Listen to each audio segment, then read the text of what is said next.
This episode is brought to you by Experian.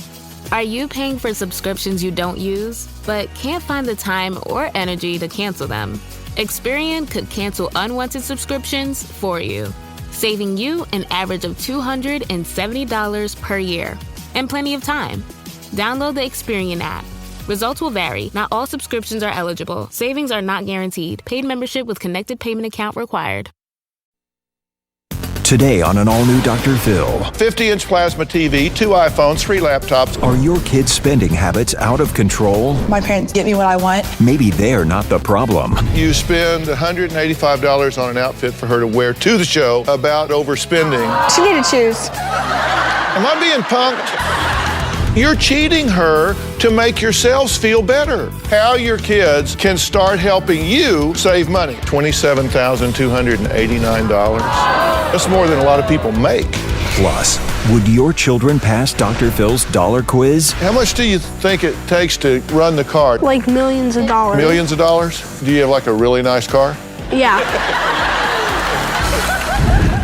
The economic crisis has us all feeling on edge, right? I'm going to talk to a group of kids between 9 and 11 years old to hear what they understand about how much things cost. It's more important than ever to talk to your kids about money. And today, I'm going to give you the tools you need to have that conversation. You may even want to take some notes here and walk your own kids through this, because I'm going to show them where the money goes.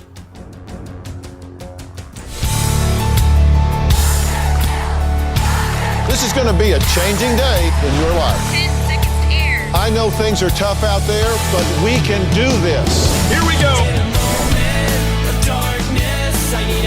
I want you to get excited about your life. 4, Get ready, see. Let's do it. Go, Dr. Phil.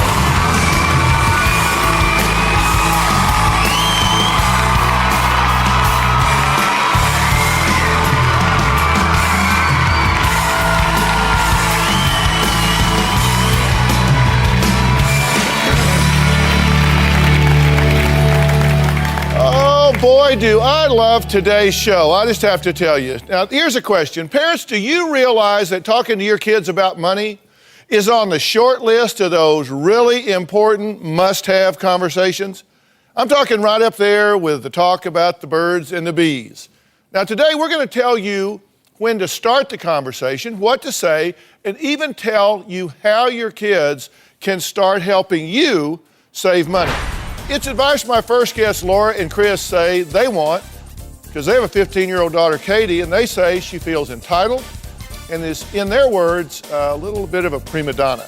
She's on her 3rd cell phone, has $600 Chanel glasses, can easily drop $500 at the mall.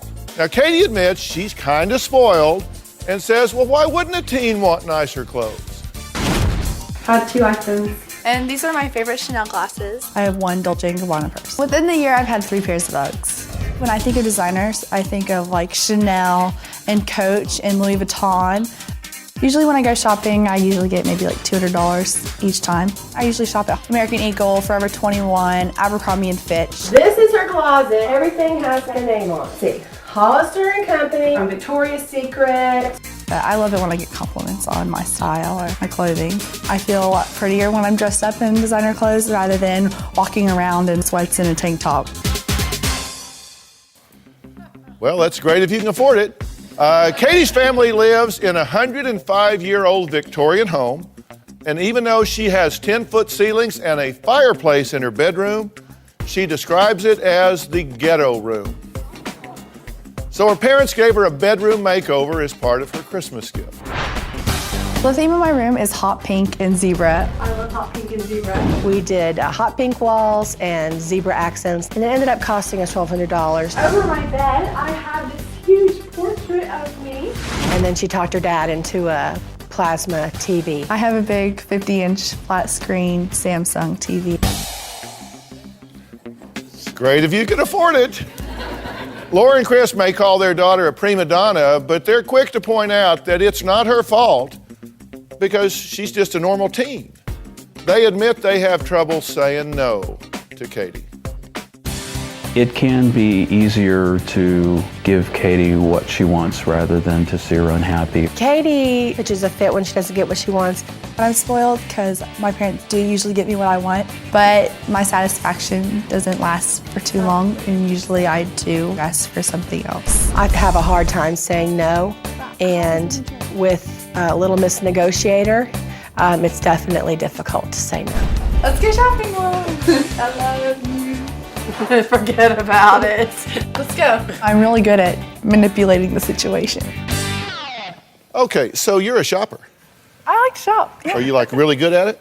Pretty good. Yeah, lots of practice? Yeah, you like my outfit? I do. Let's talk about that actually. Now, let me get this right. Y'all are coming to a show about talking about kids and money, Right, overspending, right, no budget, right. and so you spend $185 on an outfit for her to wear to the show to talk about overspending on clothes and things. And they weren't name brand, and yes, this is our first rodeo. You gave her a budget for the outfit, right? Yeah, we gave her a $100 budget. And you spent About 165. 85. Oh, okay. So you were 85% over budget. Oh, she needed shoes. Are y'all from Washington? No.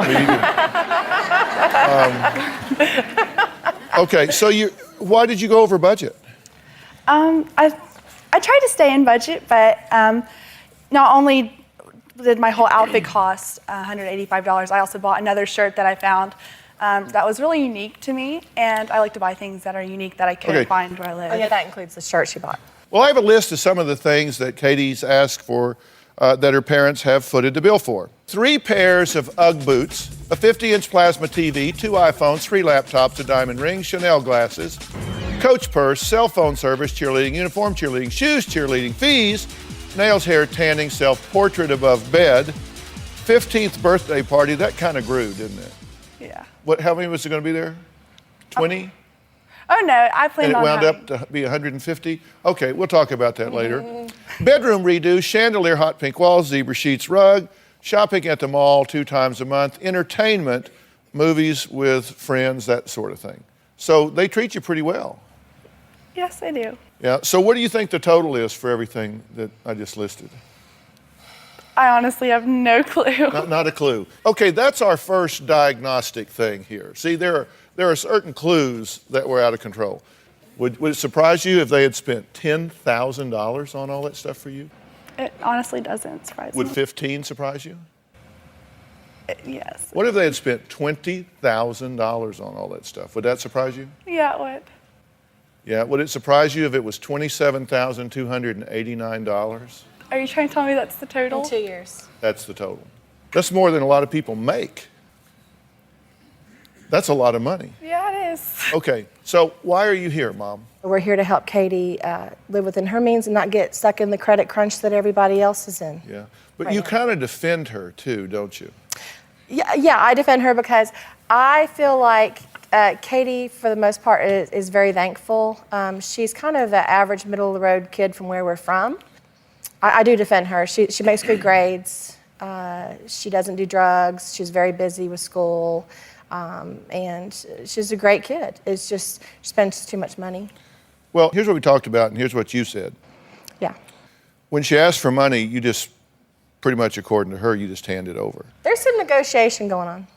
Now, I'm just telling you what she said. That's what you told us, right? That's what I said. Yeah, I have it in quotes. And on tape, if you want to hear it. You busted. You admit that it's hard to say no. Absolutely. Busted.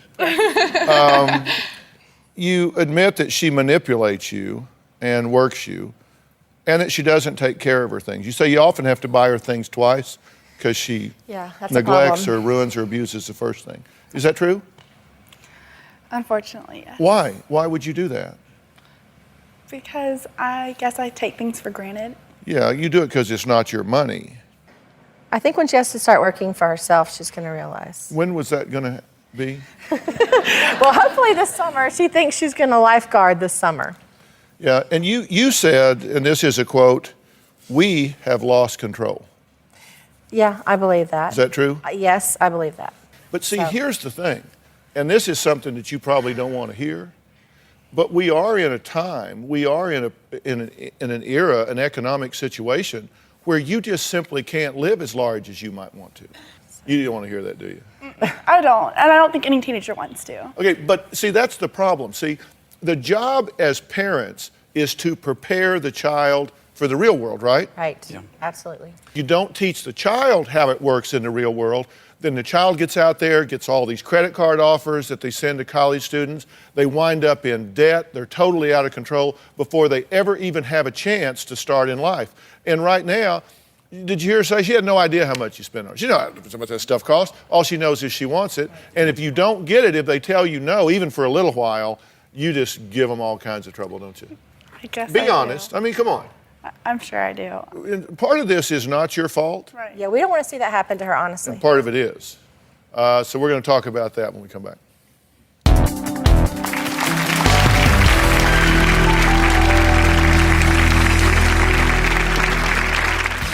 Whenever I see clothes on sale, my first reaction is, why are they on sale? Is it not on sale because nobody wants it? If nobody wants it, why should I want it?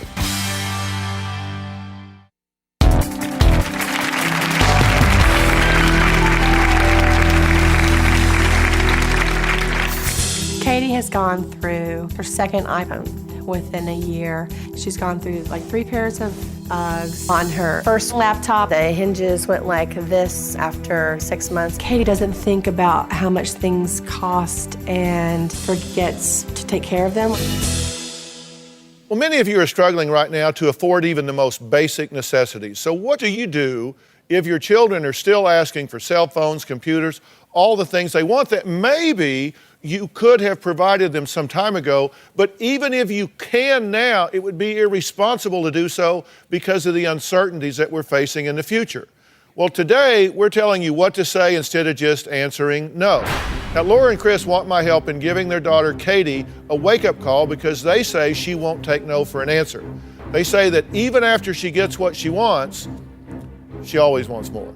Katy says she doesn't have a clue how much her parents spend on her. Katy doesn't understand the family financial picture. We've not involved her in our budgeting, and so she's had really no reason to understand it. She always wants something now, needs it now. She doesn't know how to budget. My parents have never sat me down and really gave me a talk about money, so I really don't have a clue. Money is finite, it's not infinite. We don't have a money tree in the backyard. But if they do make those, we should get one. Yeah. Cute and creative, but I've never seen that money tree. So, I mean, come on, here, let's have this conversation, okay? Let's just get down to brass tacks. Okay. One of the big problems here is you guys don't seem to me to be willing to step up. You're kind of defending her and explaining, because you don't want to really be hard on her, right? Right. Dad, help me out here. Yeah, that's an accurate statement. Okay, because see, here's the thing. I think overindulgence is one of the most insidious forms of child abuse you could do because it's quiet, it's secret, but you're cutting their legs out from them. They don't understand money. They don't understand what things cost. They don't understand the responsibility of having to pay things. So they go outside that gate, and here comes the big money car, and smack. They're in trouble, and they spend the rest of their life digging out because you didn't have the courage to tell her the truth. Yeah, I agree. And one of the main problems is that... but do you really, though? No, I really do agree. Then why haven't you been telling her the truth? Why haven't you been teaching her the responsibility? Why haven't you been showing her how the world really works? If you agree. Or did you just agree once you got here? No, I absolutely agree. We have tried things like chores and earning her own money. And, she's so busy and everything, we think, oh...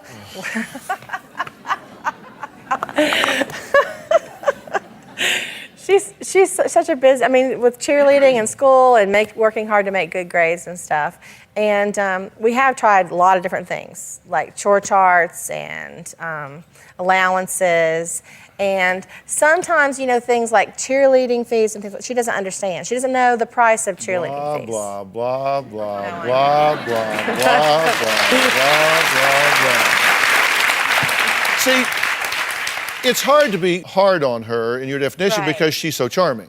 And she's such a good kid. And right. see, I could say the same thing. Y'all are obviously nice people. You're obviously responsible parents and loving parents. And you're from the South, and so I really like that.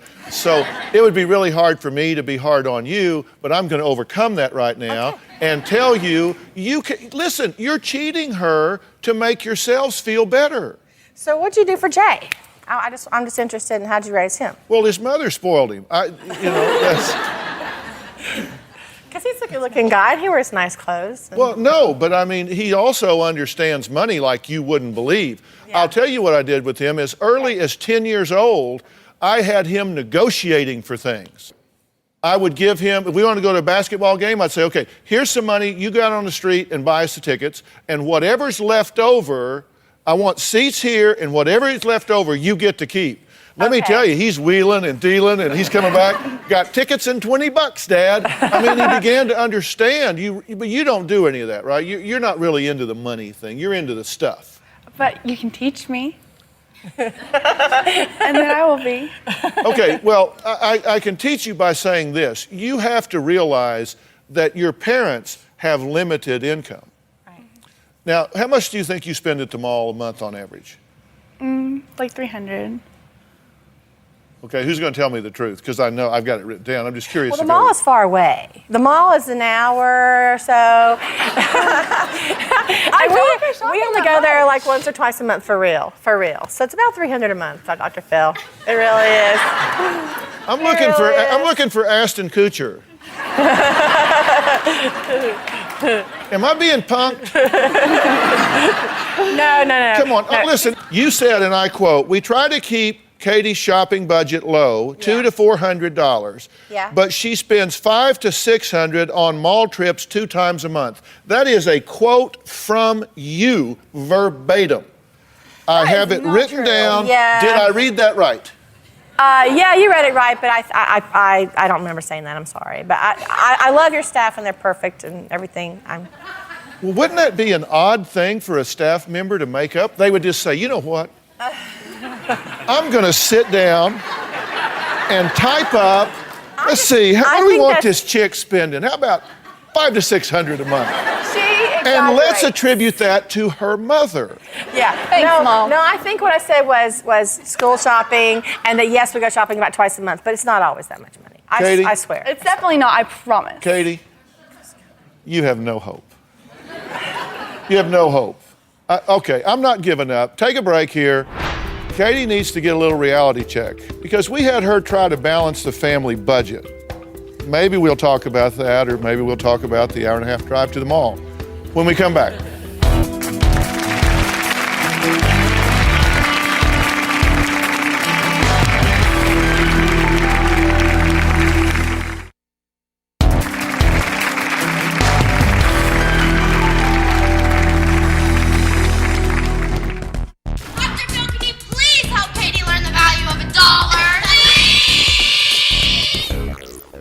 Well, that was Katy's cheerleading squad. Even they want me to help with the budget. Now, she's here with her parents, Lora and Kris, who say Katy refuses to take no for an answer when they say she can't buy something. Now, because Katy admits that she takes money for granted, I thought we should give her a little test and see if she could balance the family's budget with a little help and guidance from financial expert Susan Beacham. So I thought maybe we'd start by taking a look at some of the expenses. Let's add it up. Mortgage, that's about $1,100. Water, $150. Gas for the house, $150. Our monthly expenses is $5,760 per month. Now, if we take what Dad brings home and we subtract the expenses, here's what we're left with. $240. $240 a month. But let's talk about some of the things that you want. Usually if I just see something, I usually just say I want it and I go get it. Do you get your nails done? Yes. Now, a monthly manicure is about $30, and your hair? $80.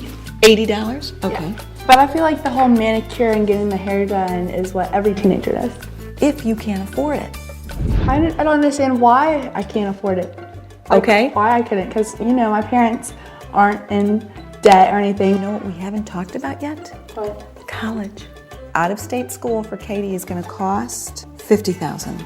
That's why I focus on making good grades and plan on getting a full ride. So, if you don't get a full scholarship, what are you going to do? What's plan B, Katy? I honestly have no clue. Okay, so you do make good grades? Yes. So, like, good enough to get a full academic scholarship somewhere? Hopefully. Yeah. I would think so. Yeah, what's your plan if you don't? Would it be for them to pay for college? No, I would ask them to help me out, but I would try and work during college to help pay for it. One of the things I've heard from a lot of parents around the country, I mean, we just get thousands and thousands of letters about this, is that they feel guilty when they tell their kids no about something. If they just can't do it, they can't buy this car, they can't do this college thing, or they can't buy the video games or the Xbox at Christmas, that they really felt guilty. Does that affect y'all? You want to do the best you can for your child. We're like I think we're an average American family, and we want to give her the best that we have to give. But you're right, we do need to teach her about money. She has no clue. Is that yes? Yes. You do feel guilty? I mean, does it bother you if you can't, like, you're going to be turning 16, right? Oh, I just turned 15 in January. Yeah, but you're going to want a car. Right. What do you have your eye on? 2008 Toyota Solara convertible. That's what I really want. Color? Black. What's that going to set you back? Wait, what do you mean? Cost. Oh. What's the cost on that? I think they're about 35 or 40,000, but we're not going there. There's no way I'd be able to get it. How will you deal with not getting the 2008 Toyota Solara convertible black? I'll live. I'll get it eventually. They might have one at CarMax. Yeah. The used one. And you're okay with telling her we just can't do that? We're absolutely not going to finance a new car for her. Absolutely not. We're not that. You agree with that? Yeah. And you accept that? Yeah. You're not going to get mad and cry and throw a fit? No. She'll probably talk us into a convertible, but it has to be within the budget. And we're not going to finance one for her. Okay. And you're okay with that? Yeah. Because you guys get that what you're doing now, you've described a cycle here where she gets things, her closet's so packed, you really can't put anything else in it, right? Probably, yeah. Okay. Have you indulged her? Have you overspent on her? Yes. Sure. Okay.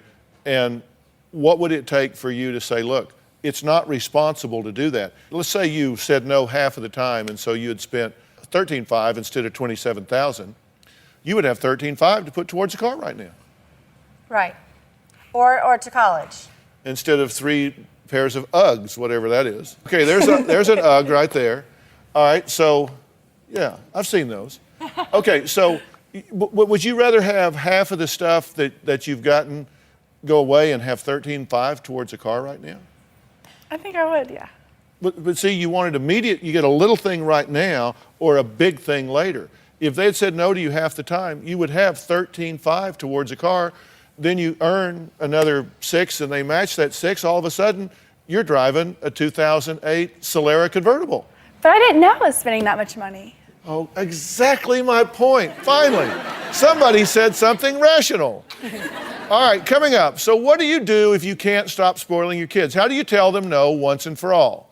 We're going to talk about that and talk to Susan Beacham when we come back.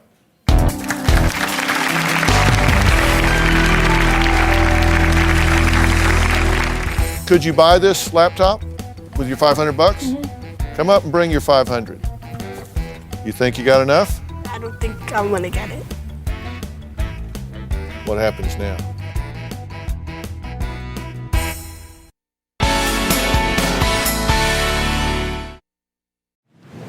Across this great country, from coast to coast, you've told me about the crossroads we're facing. That's exactly why I wrote We've Got Issues, How You Can Stand Strong for America's Soul and Sanity. This book isn't just a conversation starter. It's a roadmap for standing strong in the face of adversity, for embracing our core values when they're needed most.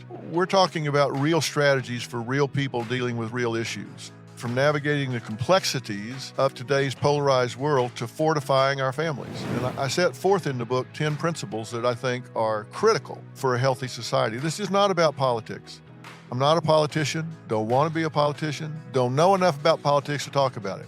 But I talk about every angle of life as we know it, from family and relationships to the burning issues that are shaping our world today. We've got issues, how you can stand strong for America's soul and sanity. And you'll find it anywhere books are sold. It's about time we start addressing what truly matters. On Oops, the podcast, join me, comedian Giulio Gallerati, as I examine everyday life, the mistakes, the bad decisions, the goals, the jokes, the social engagements, and all things in between. I'm joined every week by producer and personal confidant Ryan Lynch, various other comedians, for witty, candid, and intoxicating conversation. Our listeners love Oops for its sophisticated banter, aka your mom could listen, and many feel like they're in the room with us chopping it up with old pals. You can find every episode of the show on Apple Podcasts, Spotify, or YouTube.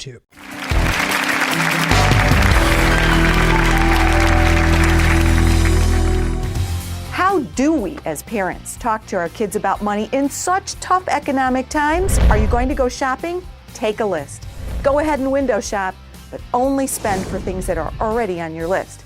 If there's going to be a shortfall, admit it. Chances are your kids already know. So reduce the tension in the household by talking about what's going on.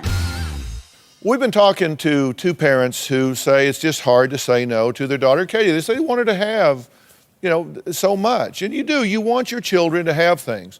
But the point is, you get to a time in life, and this is one of them with our economic situation, where you have to realize it's math. It's not how much you want it. It's not how much you think you deserve it. It's not even how much you think you need it. If you don't have the money, you don't have the money. And if you're cashing out retirement plans, if you're living on credit cards, if you're doing things to borrow to have what you can't afford, that is a fiction, and it is going to come back and bite you. And if you do it with your kids, they will do it when they get out there in the world. Now, that was Susan Beacham, who is a financial expert specializing in teaching children about money. How do you turn this tide financially? You talked about allowance. You started it, but you stopped. You have to start it and you have to stick with it.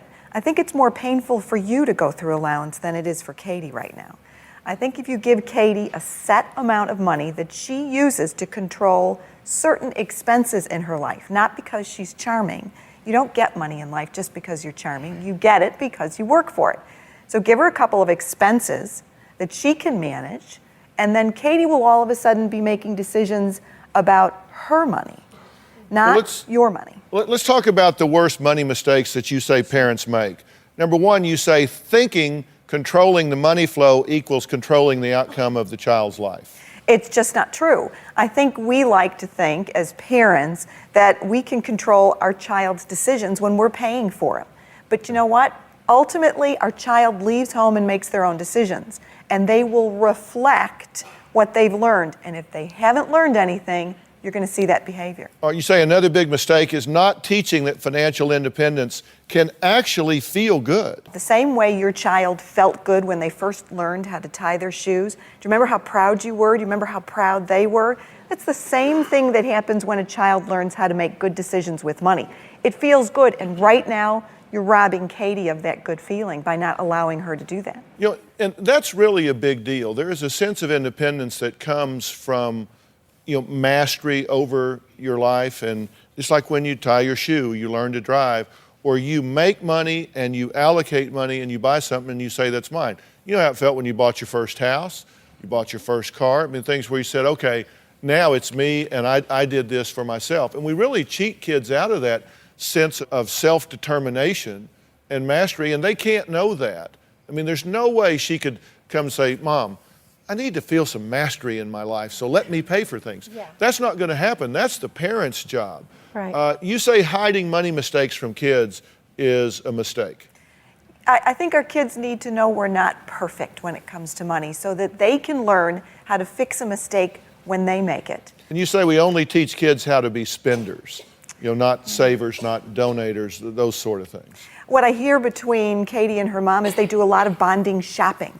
But I've not seen the time they're spending driving to the bank to make a deposit, or maybe talking about a donation that they make, or maybe even talking about what stock to buy now since and everything's Kris, on you sale. say you're getting ready to do that by getting a checking account, and because that's really important. It's astounding how much kids don't really know how that works. Now, up next, I talked to a group of kids about money. Now, you're going to be surprised what they did and didn't know about how much things cost. We'll be right back.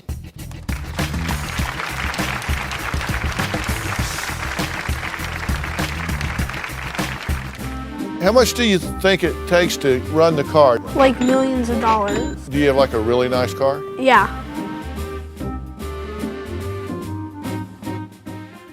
Closed captioning provided by. If you want to be in the audience for season 7, get on drphil.com, click on Be in the Audience, or call 323-461-PHIL, 461-7445.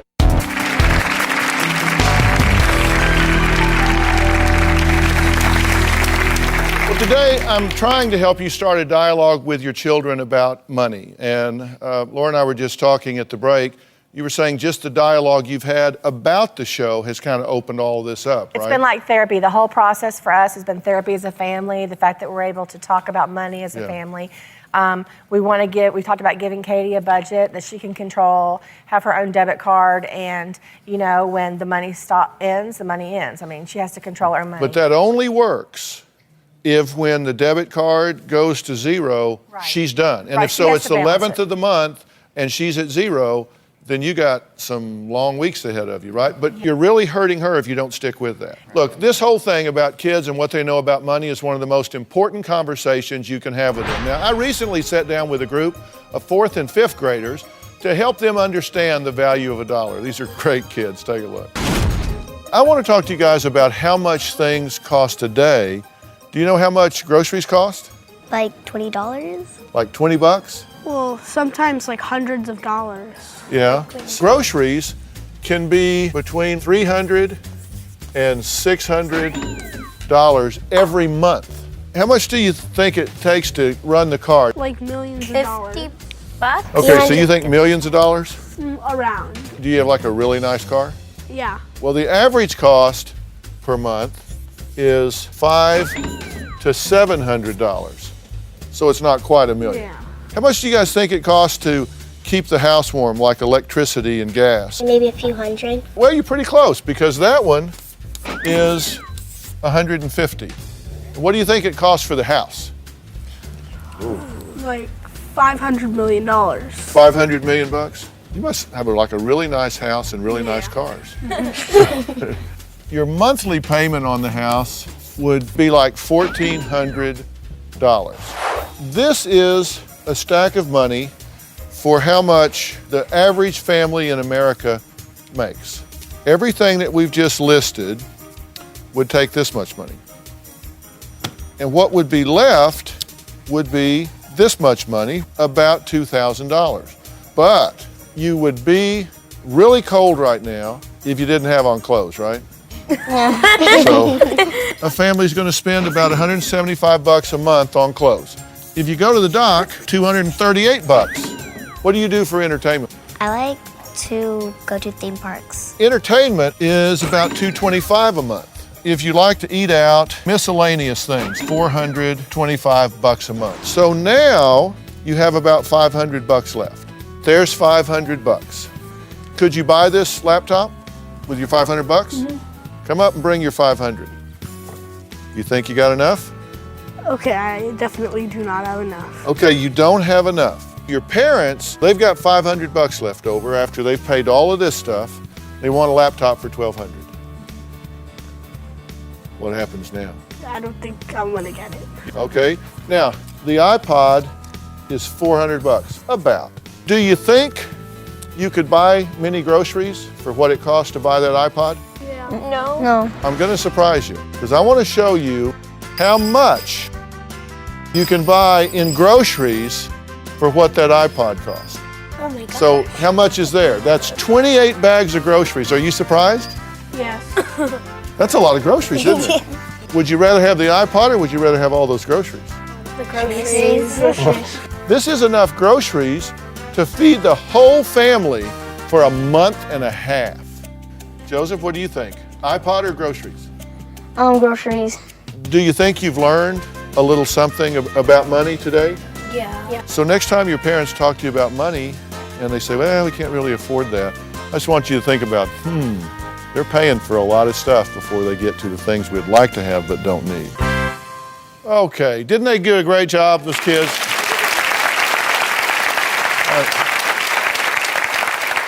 So this is Owen right here and his dad, Ivan. Stand up for us if you would.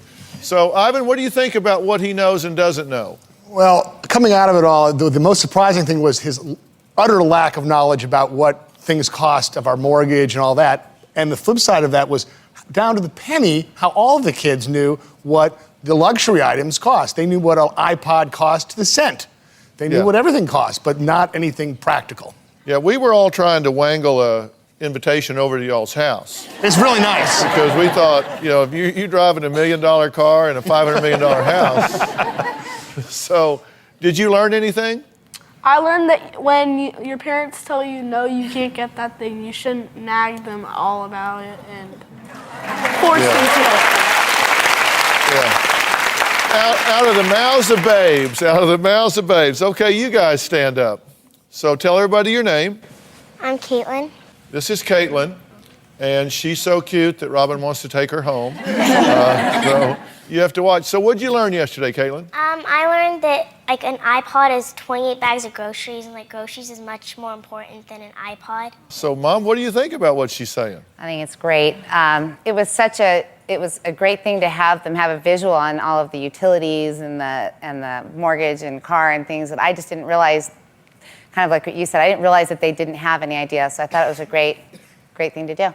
This is Darius and his daughter Madison. What'd you learn, Madison? Instead of nagging them for a bunch of things, you should appreciate what you have, and instead of asking for more things and having a tantrum, because that's what I do when I don't get what I want. All right, let me have all 6 of you kids up here. Leave your parents behind. You 6 kids, come up here. If you're going to be on TV, you're going to be on TV. All right, y'all turn around. Turn around. Turn around. Turn around. All right. All right, aren't these guys great? How are you at reading? Good. You're a good reader? See that in the camera right there? Yeah. Can you read that?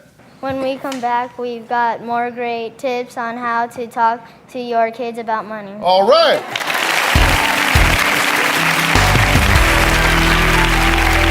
Good job. DrPhil.com, brought to you in part by 80% of us don't get enough calcium from food. Our bodies can steal it from our bones. Give yourself some TLC, Tender Loving Caltrate, and give TLC to somebody you love. Travel consideration provided by In my busy kitchen, I want nothing but the best. Eggland's Best. I love Eggland's Best because of all the great nutrition. That's why they're the only eggs I make for my son, the chef. Eggland's Best, the better egg.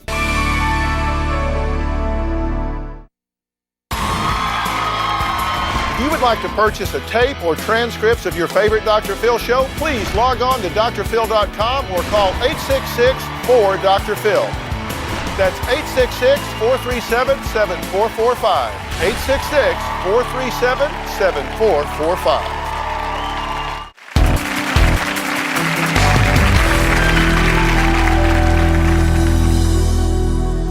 My name is Mallory and I'm 16 years old, and last summer I worked 2.5 months to save $3,000 to get my own car. That's the way we decided to teach her responsibility. The way that we taught our kids the value of a dollar is to collect the recycling from my family once a month and turn it into the recycling center. And so far we've saved about $2,500 for their college fund. My wife Jean and I have always worked to instill in our kids the importance of earning their own way. And we thought the best way was for the boys to pay for their own education. This summer, I plan on raising money for my education by being a drummer in a band. And I plan on earning money for my education by working as a cashier at a grocery store. Okay, those were some of the ways our audience members have been teaching their kids about money. Now, Brenda, this is your daughter Mallory? Yes, it is. Okay, now you've just gone through this car buying thing, right? Because how old are you? I'm 16. So what'd you wind up with? I wound up with a 91 Honda Civic. Okay, a 91 Honda Civic, which, I mean, it's a nice looking Honda Civic. Does it run? Yeah, it runs. Get you from A to B? Yep. Now, something else you said, you made a comment about having to make choices because you said sometimes you have to tell your friends you can't go out because you've got to save that money for gas for the next week. Yeah, that happens So, a lot. I mean, how do you feel about that? And it kind of sucks at the moment, but I'd rather have gas in my car to go places than just go out with my friends like for one night. Yeah, so you make choices. Yeah. And does that sound like she's being horribly abused? No, it doesn't. Gene, these are your boys. These are my wonderful boys. So how do you guys feel about working this summer? You're gonna work as a clerk and what else? I'm working as a cashier at a grocery store, and anything I can do to make money, like landscaping, taking people's home videos from VHS and putting them onto DVDs for them. Anything I can do to make money. To just make a little buck. How about you? Well, I'm pretty used to it. I've worked since I was really young. So I'm playing drums in a band. We play at grocery stores, believe it or not. And we get hired by them. And I do landscaping too. So it's the old drummer grocery circuit. The old thing. Okay. One of the things that I want to commend y'all on so much, my son Jay, actually Jay's here. Say hello to Jay. And his lovely wife Erica is right next to him there. Hey, Erica. Jay wrote a book when he was in college called Life Strategies for Teens. And Jay, one of the things you wrote about in there is that if kids don't have a goal, they're more likely to get into drugs and alcohol than if they do have a goal. Yeah, we played golf recently with a legendary football coach, and I remember him saying when he was in high school and college, he never drank because he played football, basketball, and baseball. And so he was always working to further his goals as an athlete. And whatever your goal is, whether it's playing the drums or playing sports, if you have something that you're working towards, it gives you an incentive to not get off track. I think it's so great that y'all have your kids working towards goals, because then, it's like that stuff is a waste of my time. There's something I want, and I'm going to work towards it. We'll be right back.